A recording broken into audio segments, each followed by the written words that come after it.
So as you can tell from the title, today we are jumping right into something that I think a lot of us deal with, to be honest. I know I'm in this crowd, so no judgment here.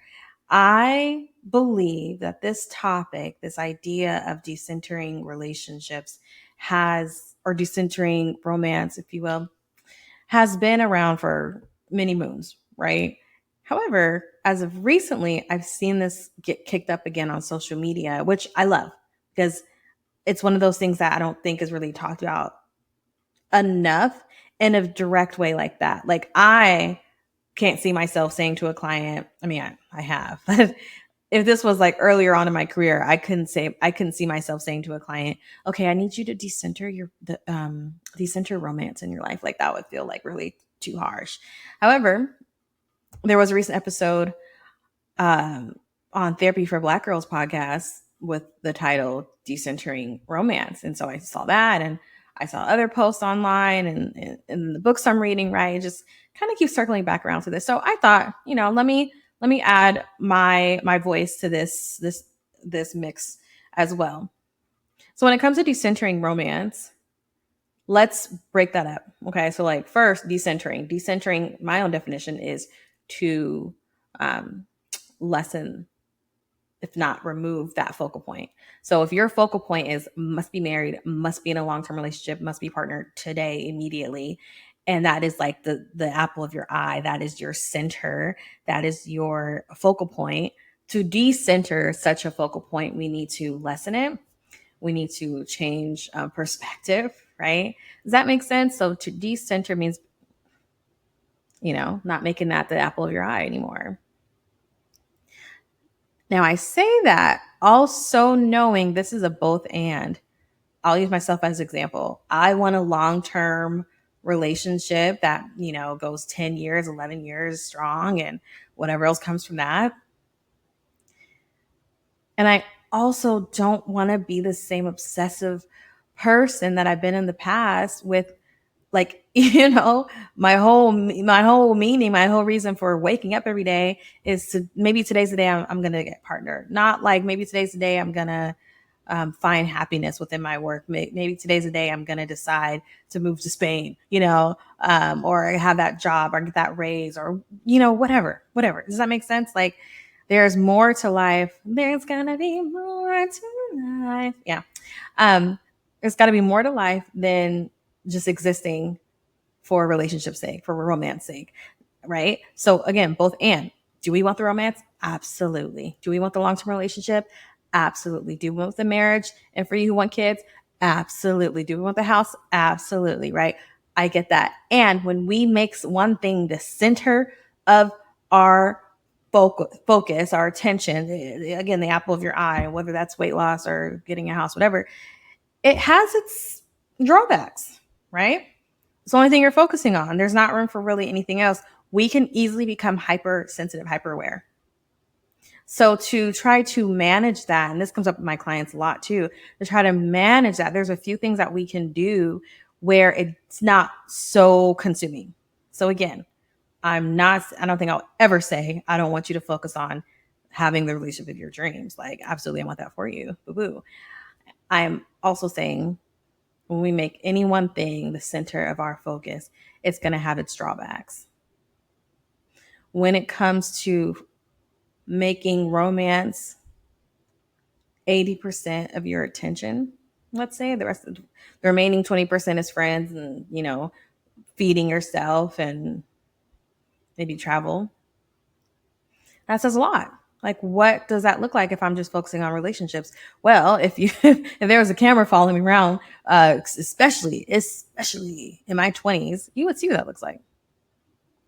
That would look like a young girl or a young woman who ignored friends' phone calls, who ignored calls to join a sorority because I wanted to keep laying around with my boyfriend. When I say it out loud now, it's like, girl, why? That was my focus. My priority was to be partnered, and anything outside of like academics, and even actually academics took a hit too. I think my last year in college. If if it really didn't compete with being with that person, it was pushed to the back, basically. Right. And I know I'm not alone. Don't leave me out here alone. No, not alone with that. So again, there are a few things that we can do to help manage this. So I'm going to go over 3 points here, and I've made some notes because I want to stay on track. So if you're watching on YouTube, you're going to see me like look to my notes, and that is okay. So number one, we want to prioritize self exploration over romantic validation. Oh, that reminds me. I didn't go back to romance. I didn't break that down. So, or did I? I can't remember. I'm gonna do it again. And if I did, then my editor can cut it out. So to break down romance, for me, romance is courtship. For me, romance is handholding. For me, romance is intimacy, sexual intimacy, having secrets, um, talking about family, maybe some trauma bonding in there, validation. Romance is experiences, adventure. Romance is like those moments in movies where it looks real bleak for the couple and they got lost and like, their car broke down and it's raining and it's about to get dark and they just look at each other and they're like, we'll get through this. I love you. I love you too. Or, like that kind of moment. Like that's romance to me too. Romance is also what we've read about.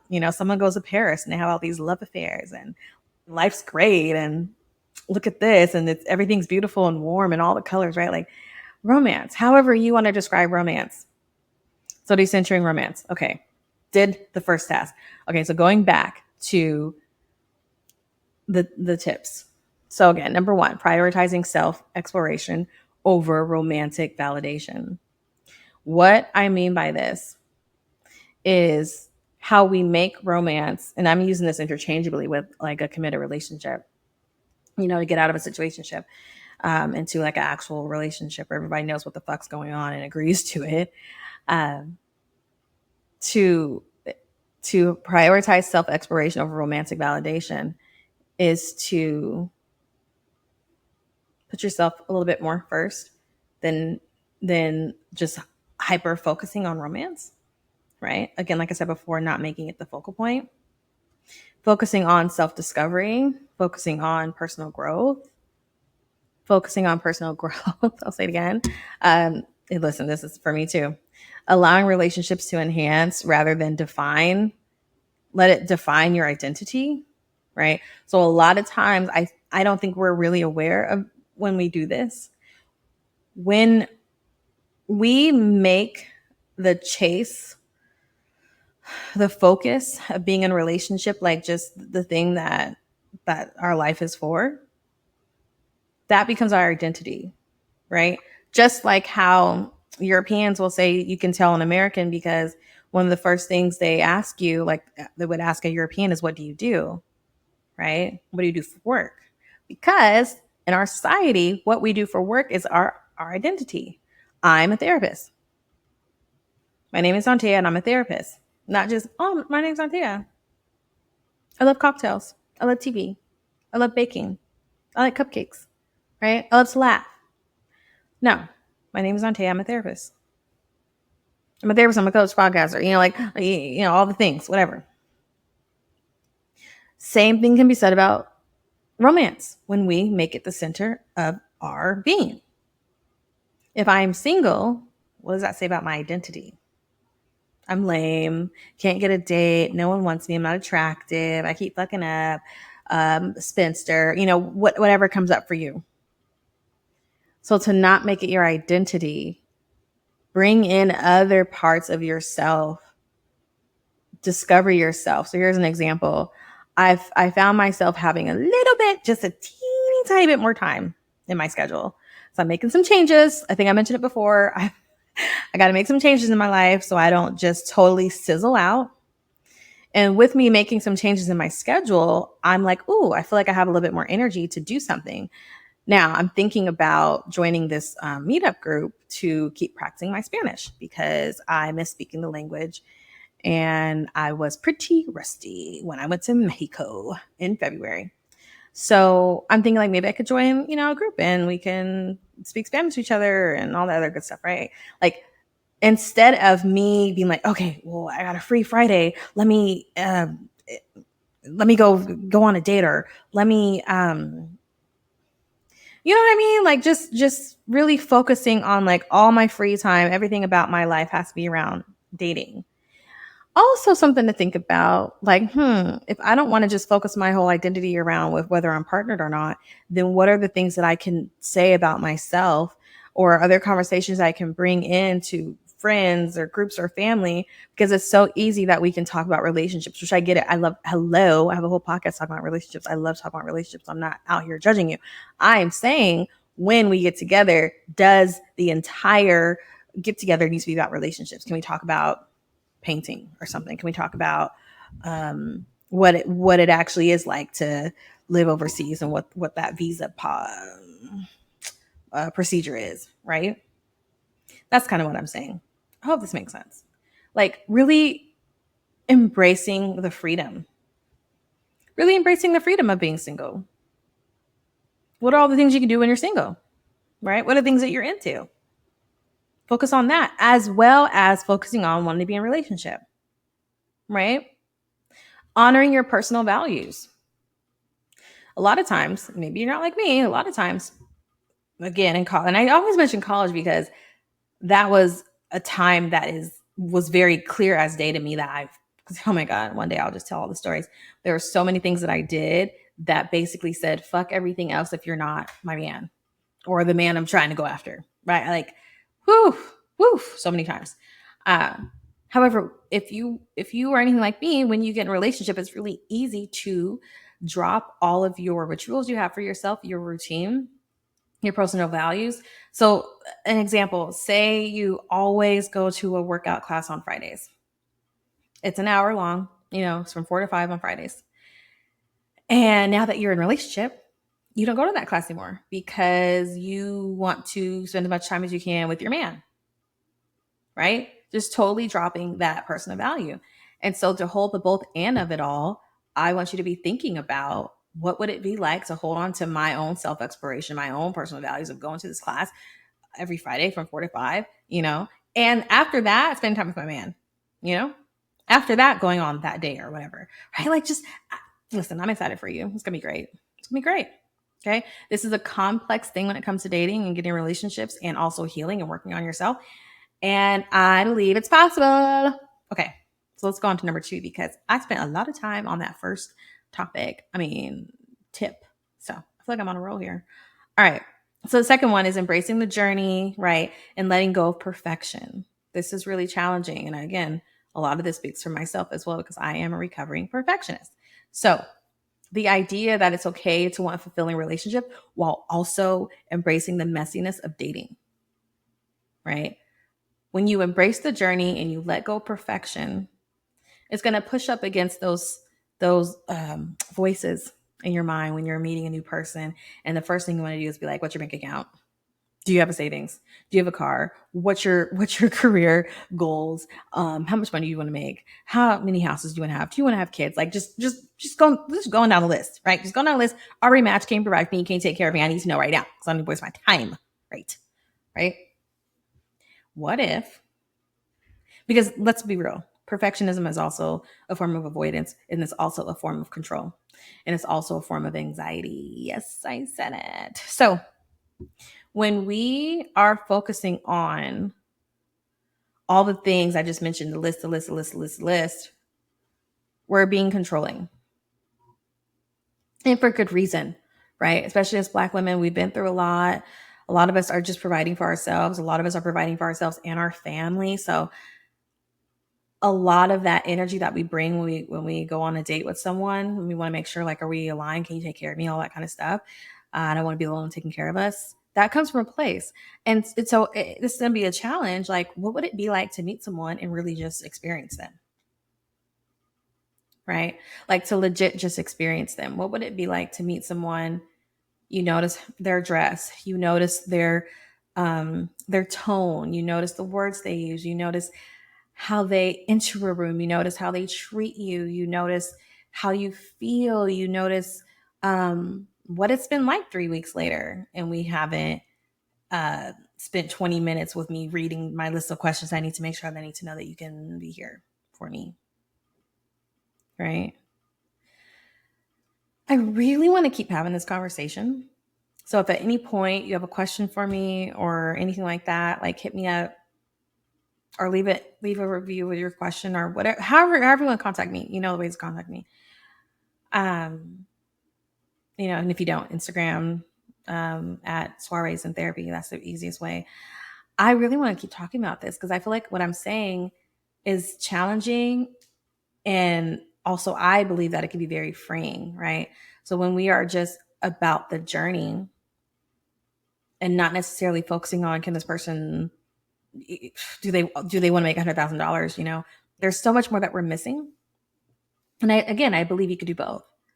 I really believe that you can find a way to let go of the pressure of finding the one and instead focus on the experiences, like again, being courted, making choices that feel right in the moment, right? So if you meet this guy and he's like hella hot and you're like, "Ooh, I want to have sex with him," which I've been there. I think actually I talked about that in a podcast, not a podcast. I talked about that in a oh my gosh, what am I trying to say? I'm distracted because the mic part fell down.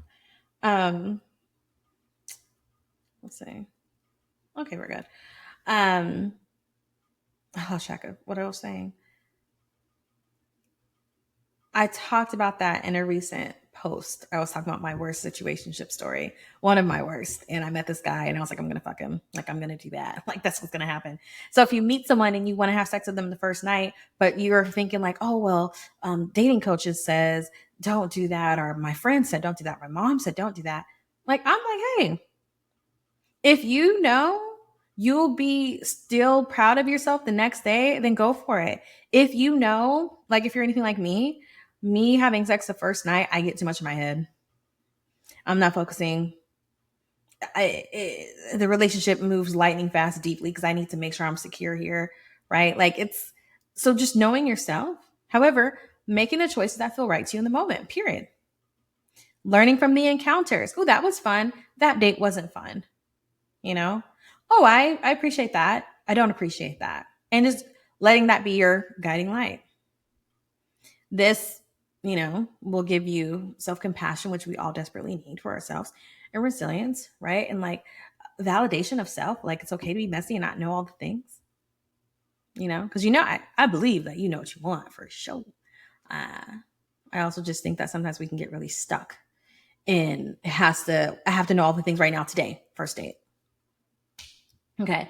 And then lastly, the third one is balancing desire with our self worth, right? This one gets me really excited because this is what I did. If I'm being more transparent, this is what I did from like 2019 to 2021, about that time, where I really just tapped into a lot of desires that I had tucked away that were starting to kind of come out, and it's hard to do it. And I mean, and those desires range from getting not nails. Oh my gosh, range from what are those called? Lash extensions, all the way to like going to a sex club. Well, they call it a lifestyle club. To traveling by myself to places that I never thought I would go by myself. Right, like balancing desire with self worth. So exploring the duality, right? The both and of wanting a dream relationship while staying grounded in self worth, right? We can pursue meaningful connections without compromising our values, without losing ourselves, right? So ways to navigate this balance and because I want you to live your life and also have more moments where you can look in the mirror and be like, I'm so proud of myself, right? Where you also have moments when you look at yourself in the mirror and you're like, ooh, girl, what were you thinking, right? Like I had a moment earlier today. I was like, I cannot believe I went to this community event and I didn't wear a bra. Like, and sometimes, a lot of times I don't actually like to wear a bra, but this shirt that I'm actually wearing right now, to wear it without a bra, oh my God. Thinking back to that, I'm so embarrassed. I hope I never see those people again. Anyways, so yeah, like how to navigate and balance this while also pursuing your desires. That could look like, I really want to travel with my boyfriend. right? That's one thing. I really want to travel with my boyfriend. That's a desire I have. But I don't feel like I can go to Turks and Caicos because that's a place I've always pictured myself going with my man, right? Or that's a place where there's a lot of couples there, right?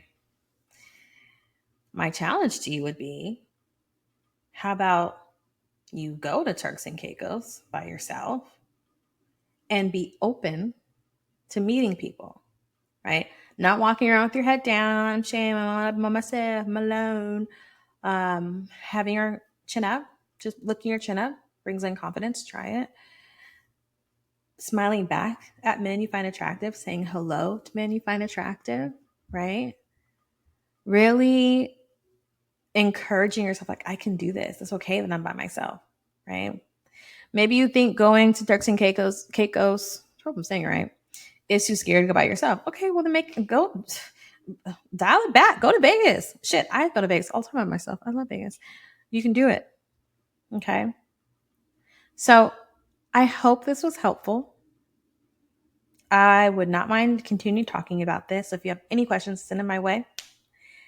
You got this. I believe in you. We're going to get through this. We can have both our own desires met, romance, and also focusing on other things. Okay. Until next time.